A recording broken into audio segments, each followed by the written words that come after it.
Honorable George Fred Kajimu ng'ono avuganya ku bubaka bwa Parliament obw'ekibuga kya Mukono asabye bannamukono okumwesiga bamuwa akalulu kubanga ye yekka asobola okusiguukulula akakonge k'okukubo nga kano agambye nti kamaze emyaka 2 mu Mukono kyokka tekana kye kakoze okuleka okutattana ebyobufuzi mu Mukono sako n'abakulembeze.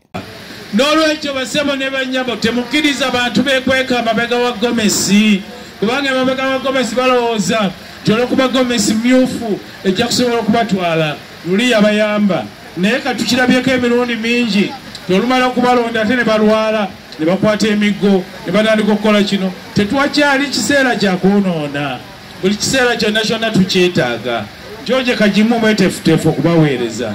Ndi musajja mukulu, nda musajja muyivu, ate ndi musajja mumalirivu, ndi musajja eyeesigika. Bw'abadde ayogerako eri enkuyanja y'abawagizi be obwedda bamugoberera agambye nti Mukono yeetaaga omubaka wa Parliament agenda okuteesa ku nsonga eziruma abantu wabula teyeetaaga muntu asiba ku TV ng'ali ku pulogulaamu ya Barometer ku NBS ng'ayogera ebisesa abantu. Omwana toyinza kumuteeka mu kirasi y'emu n'amalamu emyaka 4 olw'okuba gw'ogamba nti Joshua alina okwetegereza aba takyalina byagattako. Memba wa Parliament aliwo ky'amazima takyalina kyatugattako ate talina kyatubanja kubanga tewali kye tutamuwadde, buli kimu tukimuwadde. Olumala okumuwa akalulu n'alwala n'akwata omuggo ekiro n'asituka mwabeera mu famire yatambula bulungi n'enkoko bamulaba ng'agigoba.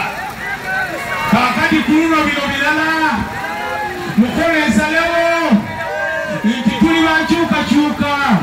N'olwekyo basebo ne bannyabo waggulu mulonde be mwagala nange benjagala abaleeta enkyukakyuka ne Mukono wansi tulina abaleeta enkyukakyuka mu bye tukola. Basebo ne bannyabo Kajimu gwe mulina olwaleero temukkiriza muntu kwekweka mu Gomesi myufu eya maama we era bw'aba yekoze mugambe tukulaba kunokwera mu bulumi gwokanga tuyina. Fred Kajimu atalaaza ebitundu bya Mukono ebyenjawulo okuli mu Kigombya, Wantoni, mu Kikonda n'okuva mu mmotoka ye n'adduka emisinde nga kwatadde okuzina akadodi.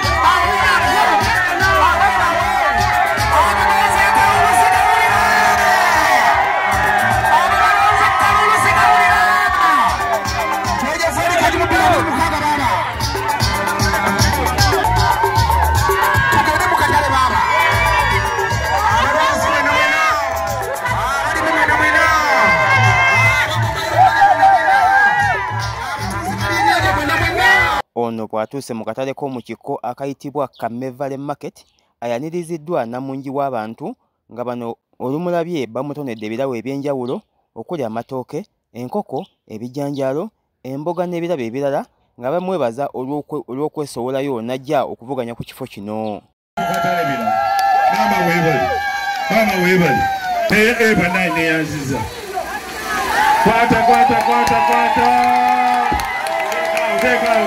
Take out. One line. Global.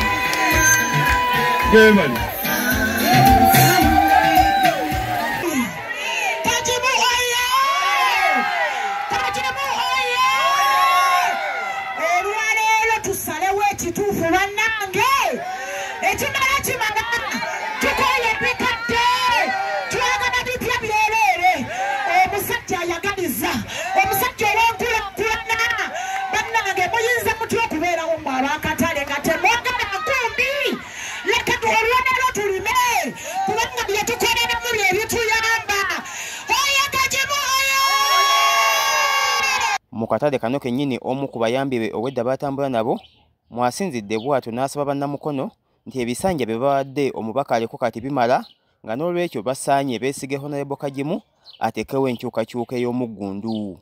Nga mutukalakata emyaka 2 nga batukalakata tetulina kye tutakoze. Tuwaddeyo buli kye tusobola, tuwaddeyo buli kye tulina, tuwaddeyo omukwano gwaffe, twakkiriza najjanga wano n'ensaba akalulu tulina omukyalo oyo njagala okubategeeza twamujja mu NRM ne tumuleeta ne tumubatiriza ewa Dokita Muguluma ne tumunyiga ekyogero ewa Dokita Bengo wali mu Kitega ne tumufuula owa Kiragala.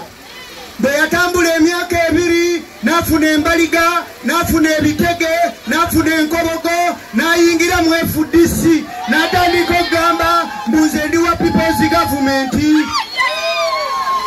Yasigala wali ku City Square e Kampala Lukwago nakkirira Najja Nankumbi yene yeesogga Kamwokya. Kati wayise emyaka 3 gyokka najja wano n'atugamba bannange munsaasire munzijanjabe ebendobendo baalinyiga era ne tukikola. Temwamujjanjaba? Mwamujjanjabira India na mu Amerika. Obuwumbi 3 bwe bwamugendako okumujjanjaba mu Amerika nga gavumenti ya Mwami Yoweri Museveni ne sipiika Mukyala Kadaga nga be bamujjanjaba. Ekyo temwakimanya? Mu myaka 5 nga nzize ku bwa mmeeya enjawulo yatandika okulabika mu mukono. Tewali yangoba ku bwa mmeeya, tewali yampangula ku bwa mmeeya. Sigamba nali siweereza, naweerezanga ekibuga kino kubanga nze ndi musajja ali international. Mbadde mu nsi esoba mu nsi 50. Mmanyi okunyiga amapeesa, mmanyi okunyiga amapeesa wano, mmanyi okunyiga amapeesa wabweru.